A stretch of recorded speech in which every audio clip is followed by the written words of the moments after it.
কোনো হালকা ফুলকা ব্রেকফাস্ট বা নাস্তা করতে চান সঙ্গে চাটনি, তাহলে এই রেসিপিটি অবশ্যই দেখুন। নমস্কার, আমি সম্পার রান্নাঘরে আপনাদেরকে স্বাগত। তো চলুন, আমার এখানে কী কী লাগছে। এখানে আমি নিয়ে নিচ্ছি 1 বাটি সুজি এবং 1 বাটি দই।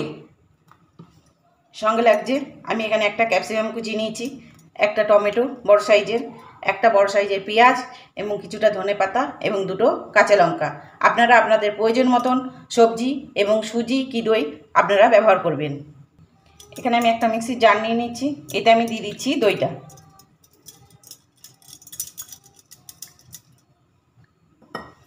এতে দিয়ে দিচ্ছি সুজিটা। এবার এই দুটোর একটা ভালো করে পেস্ট বানিয়ে নেব। তো আমার এখানে পেস্টটা হয়ে গেছে, দেখুন। এবার এটাকে একটা পাত্রের মধ্যে আমি ঢেলে নেব।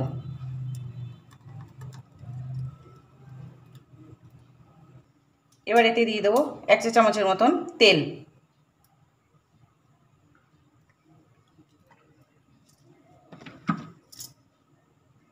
এবার ব্যাটারটার সাথে তেলটাকে ভালো করে মিক্স করে নেব।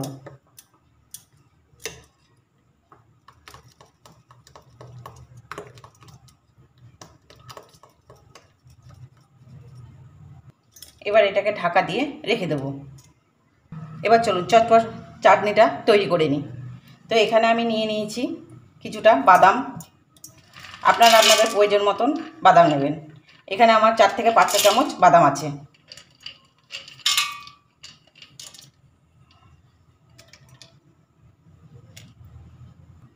দিয়ে দিচ্ছি 1 চা চামচ ছোলার ডাল। দিয়ে দিচ্ছি 1 টুকরো আদা এবং 6 থেকে 7 কোয়া রসুন, একটা কাঁচা লঙ্কা এবং একটু তেঁতুল।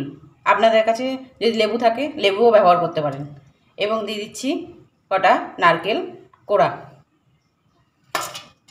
এবার এগুলোর একটা ভালো করে পেস্ট বানিয়ে নেব। এখানে আমার চাটনিটা পেস্ট করা হয়ে গেছে। এবার এটাকে একটা পাত্রে আমি ঢেলে নেব।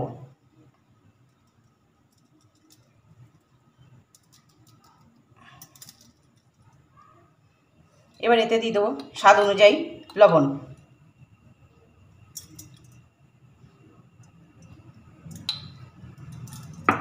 দিয়ে একবার ভালো করে চাটনিটার সাথে লবণটাকে মিশিয়ে নেব। চাটনিটা পাতলা করবেন না গাঢ় করবেন সেটা আপনারা আপনাদের মতন করে নেবেন। আমি এরকম একটু গাঢ় করেছি। এবার এতে আমি একটা ফোড়ন দেব। এতে দিয়ে দিয়েছি আমি 1/2 চা চামচ জিরে, 1/2 চা চামচ কালো সর্ষে এবং 2টো শুকনো লঙ্কা আর 1/2 চা চামচ হিং এবং 8 থেকে 10টা কারি পাতা। এবার এটাকে আমি এর মধ্যে দিয়ে দেবো।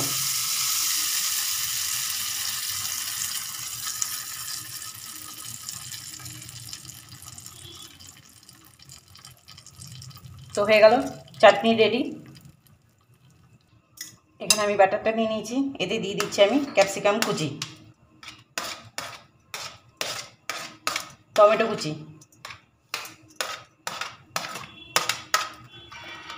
পেঁয়াজ কুচি,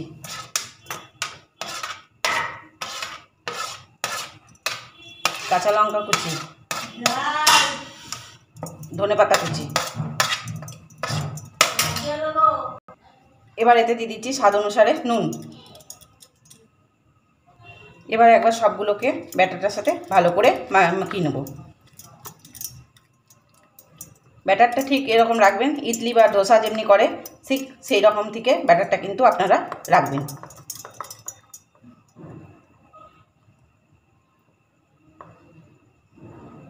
এবার এতে দিয়ে দেবো 1/2 চা চামচ খাবার সোডা।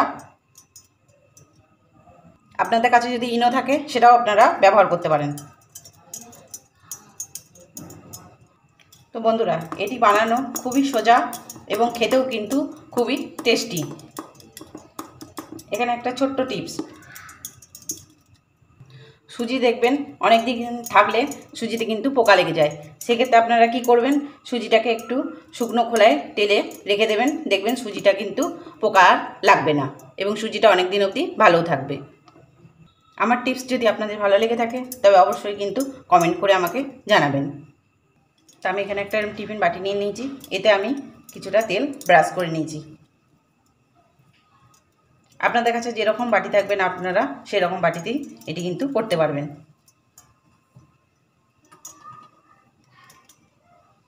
এবার ব্যাটারটাকে এর মধ্যে আমি ঢেলে দেবো।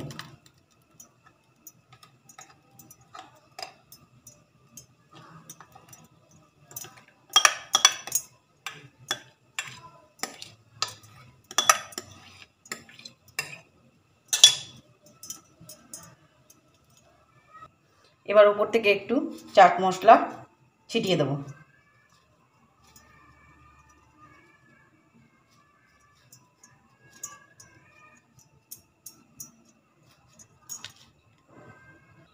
এবং এতে দিয়ে দেবো একটু পেরি পেরি মশলা।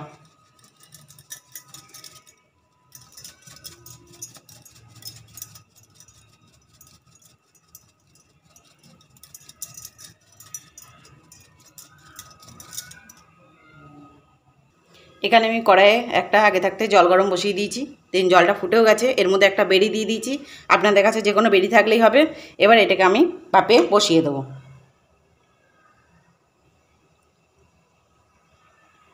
দিয়ে ওপর থেকে একটা ঢাকা দিয়ে দেবো। দিয়ে এবার এটাকে হতে দিব 5 থেকে 6 মিনিট। দেখুন এখানে আমার 7 থেকে 8 মিনিট হয়ে গেছে। দেখুন এটা কতটা সুন্দর ফুলে উঠেছে, দেখুন দেখে বুঝতেই পারছেন।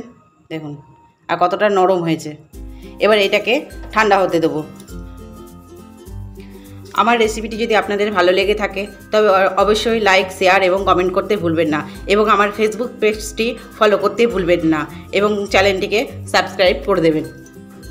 তো বন্ধুরা এটাকে এবার নামিয়ে ঠান্ডা করে আপনারা যেমন খুশি শেপে আপনারা এটি কিন্তু কাটতে পারেন, এবং এটি খুব হেলদি এবং টেস্টিও। এটি অবশ্যই একবার বাড়িতে ট্রাই করে দেখবেন। ভালো থাকুন এবং সুস্থ থাকুন। আবার ফিরবো কোনো নতুন রেসিপির সাথে, কোনো টিপসের সাথে।